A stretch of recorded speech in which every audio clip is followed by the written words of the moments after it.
Ağlar ettim ben seni, evim yoktur, param yok. Para tapsam ev alsam, az barımda toy yapsam. Ağlar ettim ben seni, evim yoktur, param yok. Para tapsam ev alsam, az barımda toy yapsam.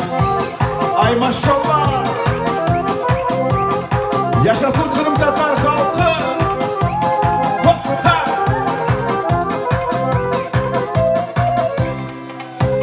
Pazarlardan oturam, para kazanıma baka.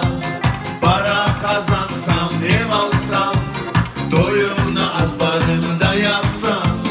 Ağlar edim ben seni, evim yoktur, param yok. Para tapsam ev alsam, az barımda toy yapsam. Ağlar edim ben seni, evim yoktur, param yok. Para tapsam ev alsam, az barımda toy yapsam. Maşallah. Hop ha.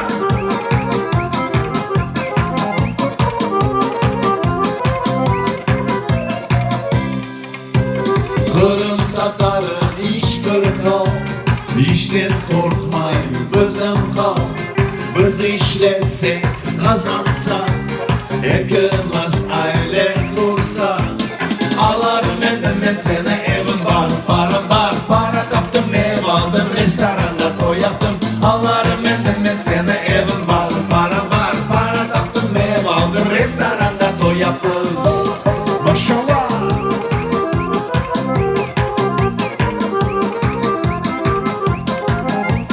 Ay yaşasın canlarını.